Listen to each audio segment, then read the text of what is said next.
So, and as we have been talking today during the multiple sessions, we know that we've been identifying abilities to develop novel treatments. We have been talking about innovation, genomic medicines, manufacturing. But as Sonia mentioned today, unless we are able to deploy these genomic medicines in the right patients at the right time, we are really limiting the impact that genomic medicines can have in human health. So let's imagine for a second a future where potentially we could identify the eligible patients at birth. Imagine this future where every single baby is sequenced at birth, where we can get all this genomic information that physicians can then use to provide not only treatment recommendations, but also healthcare monitoring recommendations to the families. This information can be used for treatment options, for providing patients with the ability to access clinical trials in a way that it's unprecedented. Obviously, this information can also lead to some family planning opportunities, genetic counseling, healthcare planning, and so on and so forth. Importantly, in this potential future, the data that we get from babies can be used to monitor longitudinally the phenotype of these people and patients over time, and collectively get all this genomic information to continue to understand what's the clinical impact of genomic data. In this future, let's keep in mind that we could potentially shorten time to diagnosis from years to days. Eligible patients might be identified within the first weeks of life, which is critically important to cure certain diseases. And importantly as well, that can help us to identify data that can provide information on how to develop surveillance mechanisms for adult-onset diseases. While this future is really exciting, it's not going to come. Would you mind to go to the next slide, please? While this future is extremely exciting, we are not going to be able to really grasp the full potential of genomic medicines unless we totally change the paradigm in the way that we develop and administer drugs to patients.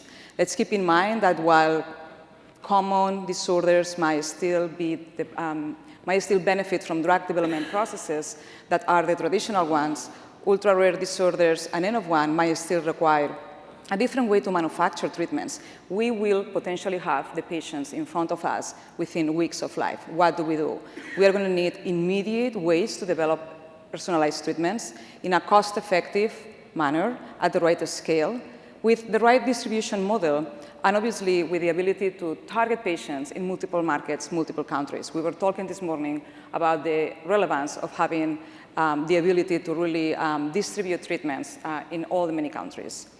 So to talk about this challenge and this future, I have today a wonderful panel that is going to be joining me. So please join me to welcome Stanley Crooke to the stage. Hi, Stan. Stan is the founder, chief executive officer, and chairman of n-Lorem Foundation, which is focused on creating individual treatments for patients in the United States with ultra-rare diseases caused by genetic mutations. He was, as many of you know, previously the chairman, CEO, and lead scientist at Ionis Pharmaceuticals.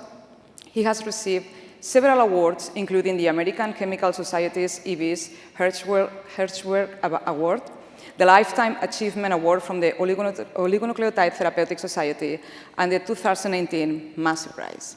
Thank you. Please also join me to welcome Walter Kowtoniuk.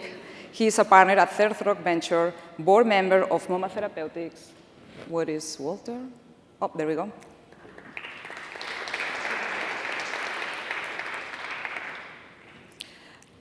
He has a PhD in chemical biology from Harvard, and he's focusing on finding good business opportunities for investment. And importantly, he's also looking into the N-of-1 field and space and thinking, how can we invest and engineer investments in this space differently? We are also joined today by Robert Green.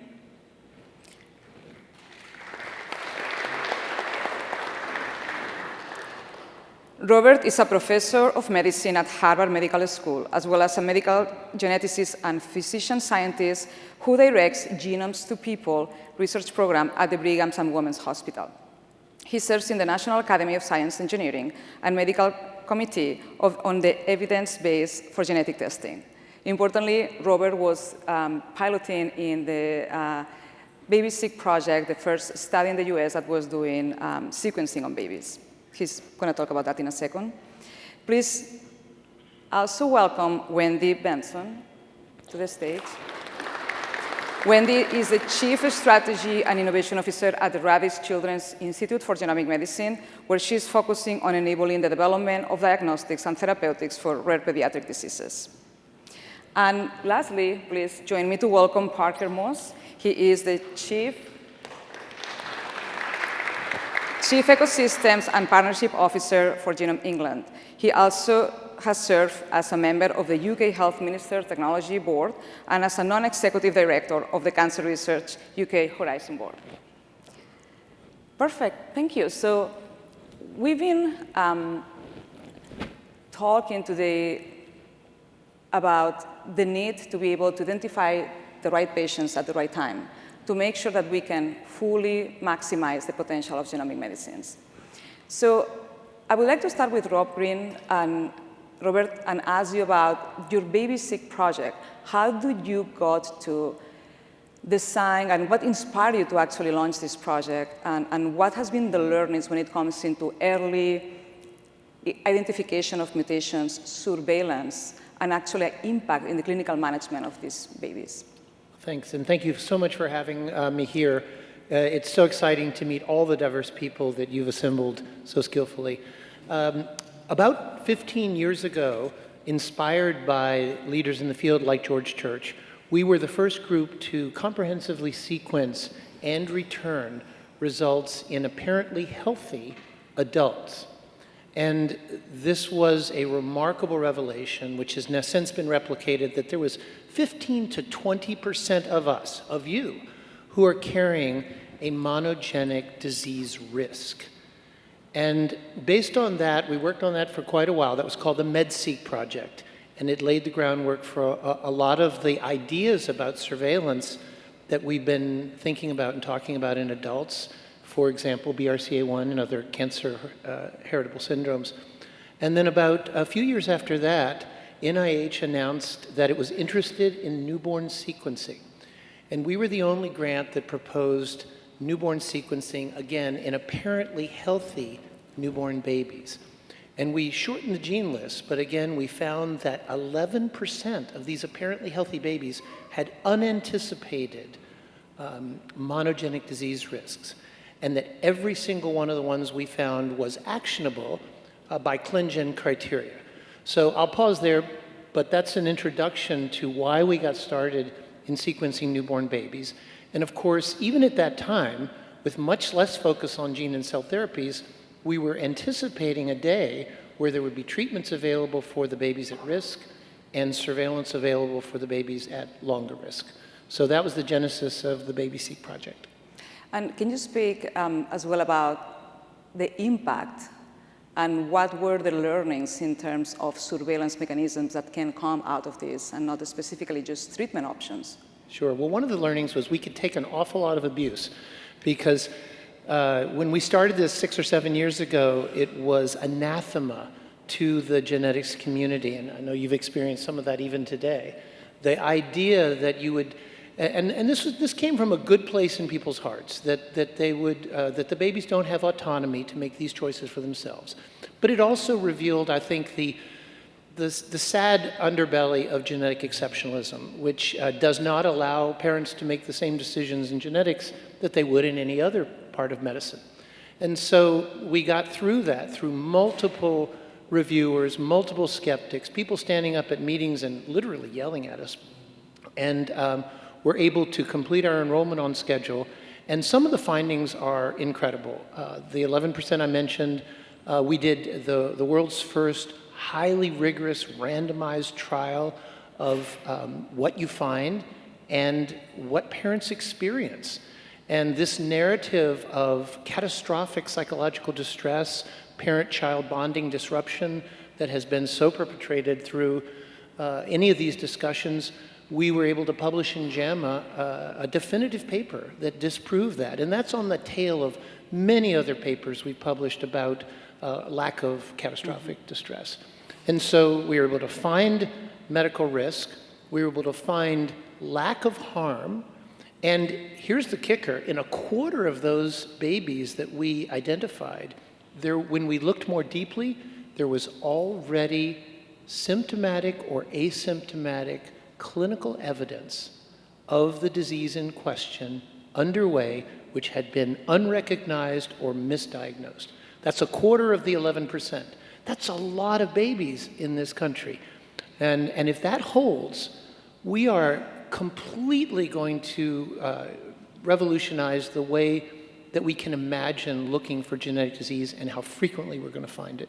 Thank you, Robert. And from baby sick to begin NGS, Wendy, can you speak a bit about what the Rady Hospital is doing in this space?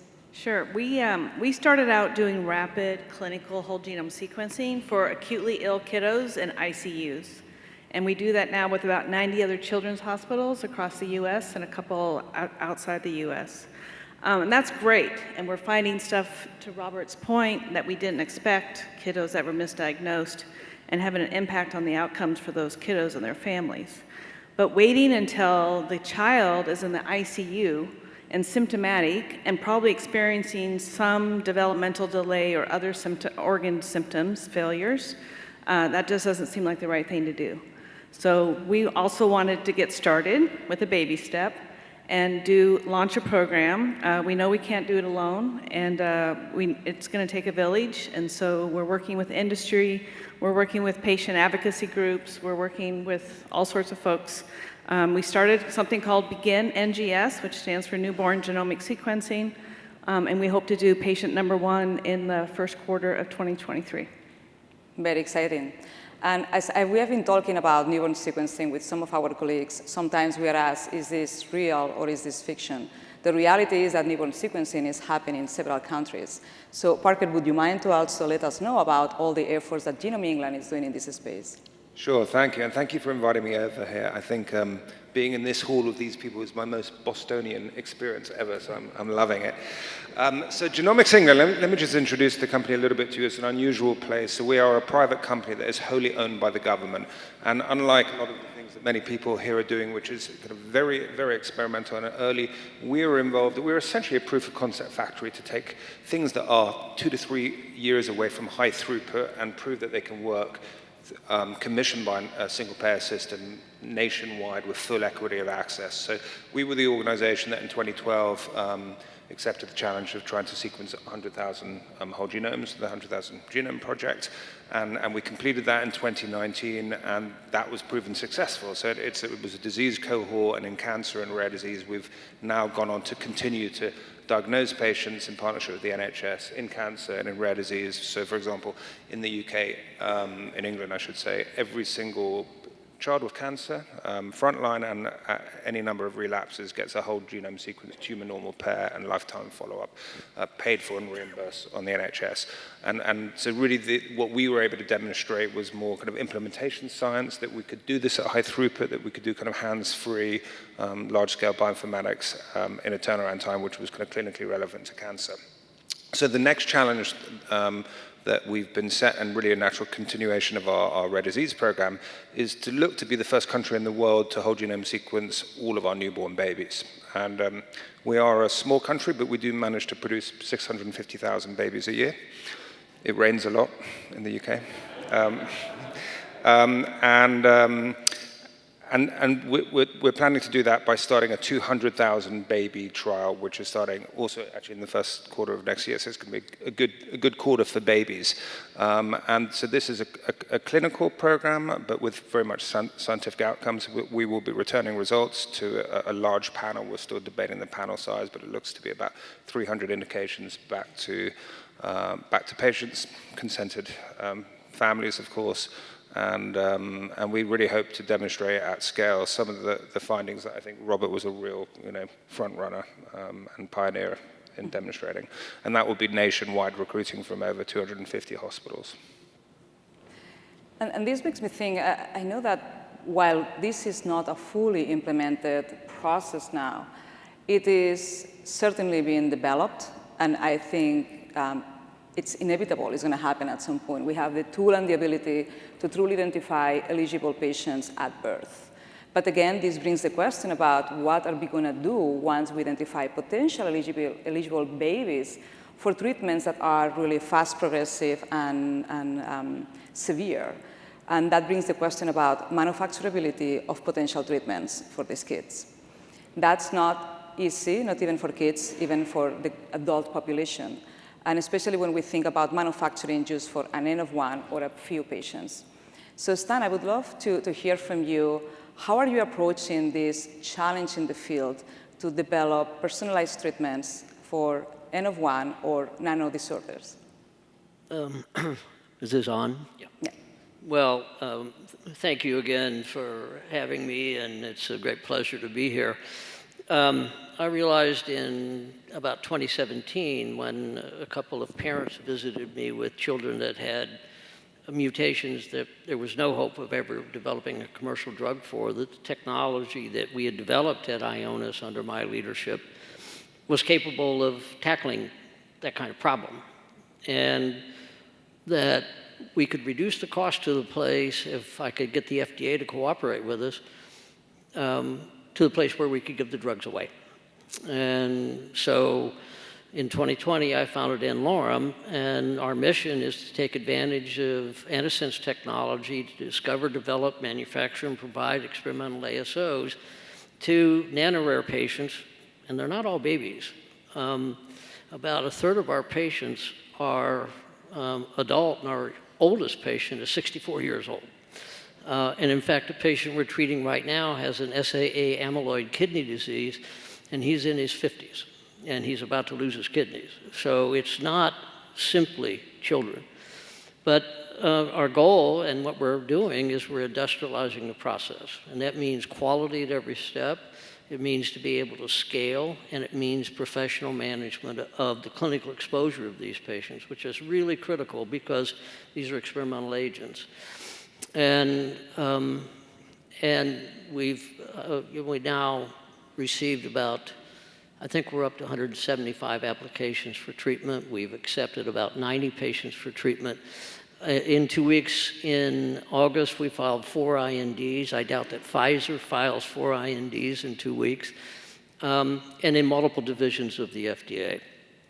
And we and others, including Tim Yu and others, worked with the FDA to put together guidance, and I think it's really important for people to hear this.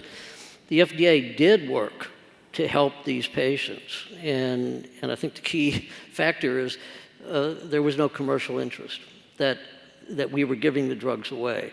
But we have guidance that allows us to go to the clinic with a single 3-month toxicology study.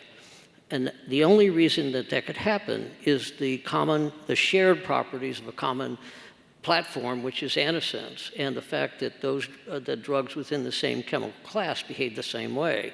And that Ionis uniquely had published safety databases that described all the safety observations we had for all of our chemical classes. And so we could use that as guides to dose our patients, to be sure that we're dosing them correctly, and so on. And so I think it's entirely feasible to do this. I think we have to demonstrate that it's sustainable, but I think it's actually fairly obviously sustainable financially if you think through all the opportunities that will come from this, including, of course, we'll find that many of the mutations that we think are nanorare are not, and those become commercial opportunities. So I think it's feasible, and we're doing it. And we're doing it on scale. We have put the infrastructure in place so that we can move to thousands and thousands of patients. And now it's just a matter of raising the money and doing the job. And we already have some great stories. Mm-hmm. And what's also important, and we've talked about this, is I don't think the opportunity begins or ends with genomics. We need to have genomics integrated with transcriptomics, proteomics, metabolomics, and then long-term follow-up so that we can understand these diseases as changes in healthy phenotype. And once we think about the healthy phenotype as the beginning place and how these molecular changes then manifest in disease, then we can get to these patients and treat them. The average time from diagnosis, from symptom onset to diagnosis for the lucky few nanorare patients who are diagnosed today is 5 to 8 years. So most of our patients arrive to us dying. That's got to change. And it can be done. We've got all the tools to do it. It's time to do it. And you know, we're providing the sharp edge of the spear here, which is always treatment. And so you can't deny the opportunity here when n-Lorem's around, ready to help a patient who has a genetic disease. And what we'll learn, what we're already learning, is going to ramify across all diseases. Again, you have to take these complex diseases, engage in reductive understanding, and look at how a single modification alters homeostasis over time to produce what could be multifactorial diseases. And that's all going to come out of this. So I think we're off to a great start, and we've got plenty of work to do. Mm-hmm. And it's not only that adults have diseases and that are suitable for N-of-1 medicines, but as we saw in your church presentation, 22% of dead infants had a genetic disorder. There is so much that we can do early in life if we identify these patients at the right time. And an example of potential disorders that could have been cured is the example of Mila, who was treated by Millarsen, developed by Team U, who I believe it's in the audience today.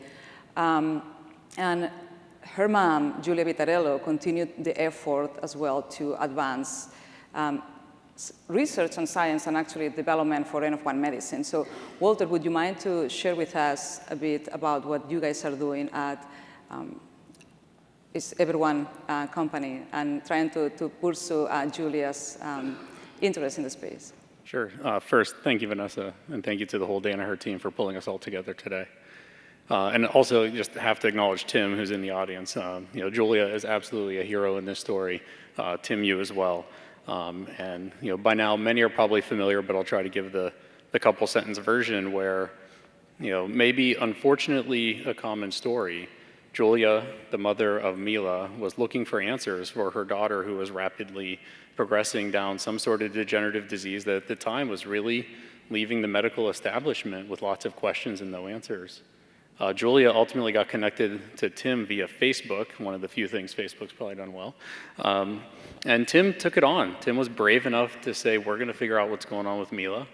When he found the mutation, he ultimately said, wow, that should, in principle, be treatable with an oligonucleotide therapeutic. Thank you, Stan, for all the work Ionis has done through the years. And was brave enough to convince his institution to treat this N-of-1, treat this young girl who had bad disease with an N-of-1 therapy. And the story is well documented now in New England Journal and many other sources, write-ups. And she had a wonderful response.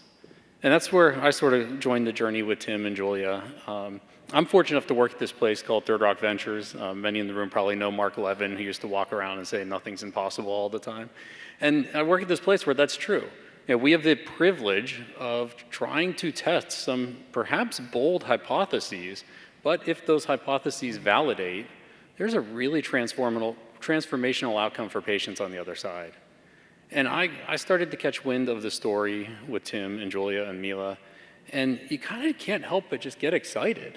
You see the data, you see the graphs, and it's like looking at some of the just transformational outcomes in the history of medicine. You say, wow, we should have more of that. And we pulled together a group of people, and we pulled together some capital with the idea that if science says that this child is treatable, if medicine says we can measure the efficacy of that treatment, there's value in doing that, and we should be able to attract the capital needed to make that sustainable. We've talked a lot about different numbers here. You know, Robert, I'm going to just round 10% of babies have actionable genetics. You know, in this country, 3.8 million births, 10% with actionable genetics, maybe another 10% of those have an ASO-amenable genotype. Lots of round numbers, lots of guesses, but you know what? That's a lot of kids every single year that we're going to have to attract a substantial amount of capital if we're ever going to be able to treat even a fraction of them. And so we wanted to see if we could pull together a business model, really pull together a plan that would enable the treatment of that many kids. It's going to require regulatory innovation, manufacturing innovation, innovation on the deployment of these therapies and the way we measure. And that's, I didn't even mention ascertainment, which is a big challenge. But that's ultimately what we're trying to do. We see a world where every child who has a disease that science and medicine says should be treatable, that patient is able to get a treatment. Yeah. And to achieve, that makes me think that to achieve that impact, what we need is to make sure that we have a path forward to actually use the data from either newborn sequencing or other type of indications. So I would like to open now for the full panel to think about data, data interpretation, data accessibility, what's really perceived as actionable data, what does it mean, and how is the field trying to make progress in making sure that not only we share or we act on information that right now there is a treatment available to it, but that we fully maximize the potential that genomic data has, especially at the newborn sequencing stage, to enable this knowledge and know-how that can lead then to personalized treatments. Wendy, I'm looking at you. I get the easy one. I guess the first place to start, and we've heard this several times throughout today, is the importance of multi-omics. So we're actually a genomics research institute embedded inside a clinical health system, which is awesome. We got 2.3 million medical records, and a lot of people tend to want to stay in San Diego. So we do have some nice longitudinal data. So marrying the genomic data with the phenotypic information that's in the medical record has been really hugely informative for some natural history studies. And all we learn every day is how much we don't know and how much more work that there is to be done. So I think that's a really good place to start. And then specifically for some of the newborn screening, we're gonna do everything on the backbone of a whole genome sequence. We want to track the kiddos longitudinally because we need to understand the journey on some of these patients. But we also know that probably some of our anticipated incidence and prevalence rates aren't correct. We found 13 kabuki cases in San Diego in 2.5 years. So there's only supposed to be 400 worldwide. So we probably need to go back and figure out some of these numbers. Thank you. I'll just jump on and say that you've seen those pictures of the iceberg and so many analogies, and I think that's really true in genetic medicine. There are the cases that we in medical genetics have identified as the fully formed phenotypes, and then there's just tons of other cases that are misdiagnosed, underdiagnosed, not diagnosed at all, but that have an impact on children and adult lives. So if we come at it the other way, DNA first, we're going to learn so much about the spectrum of phenotype, what geneticists call expression, as well as penetrance. But I would, I have a recommendation that I'd love everybody to consider, and that is when we're starting to talk about screening children, screening adults, whenever we're talking about screening with genetics, don't use the word diagnosis. Don't say we're going to screen these babies in order to diagnose, because that's not quite true. What we're going to do is screen babies in order to risk stratify. And when we get children or adults in a higher risk category, there's going to be a certain set of interventions. Sometimes, as that nice slide you said, it's going to be surveillance. Sometimes there's going to be a preventive treatment. Many times there's not going to be any intervention at all, but it's going to change the family's perception and course of action. So a lot depends on how you define actionable, and there's a whole literature of that. But I think that if we start using the vocabulary of risk stratification rather than the vocabulary of diagnosis, we'll also step out of the cul-de-sac of false positives and false negatives, which do not make sense in the face of genetic risk that has a potential lifelong manifestation. So, Vanessa, I'd like to focus on where we go tomorrow, which is to find a way to integrate all the omics information into individual signatures that then can be used to identify healthy phenotypes and how healthy phenotypes migrate to the disease phenotype. and then put the databases together where we are intervening in the simple, and I use the word carefully, simple diseases, which are monogenic diseases, which are extraordinarily powerful controls.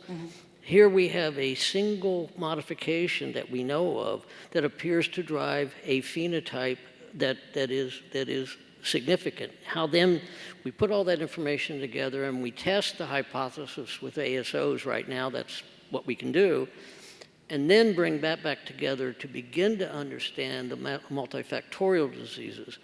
And I think the whole process needs to begin with throwing away every disease name we have. They're all archaic, centuries-old silliness that describe what patients look like after they've had millions of molecular steps to produce a phenotype that we label a disease. Let's change all that. Let's move to the healthy phenotype and understanding how you migrate to a disease. Thank you, Stan. Parker. Yeah, thanks. If I could just make a quick point. As someone today said, analytics, analytics, analytics, and I feel that's one of the major challenges we need to overcome. So like you, Wendy, we're using a whole genome backbone. We already do full sequencing and bioinformatics on that clinical grade in about 5 days turnaround time.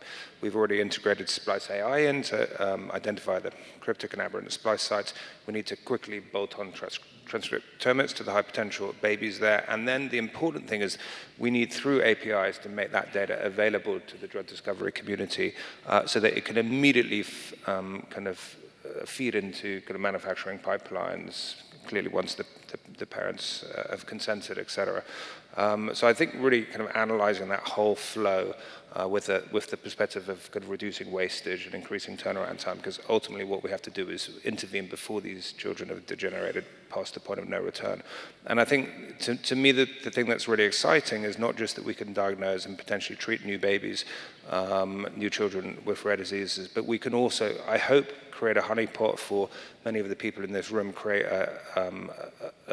new opportunities for the cell and gene therapy community where business models could actually be viable if only they could find those children early enough in their disease course. So I think this is not just about diagnosing more children, it's actually about generating a new industry which requires a newer, more agile manufacturing pipeline, which I think is where Danaher comes in.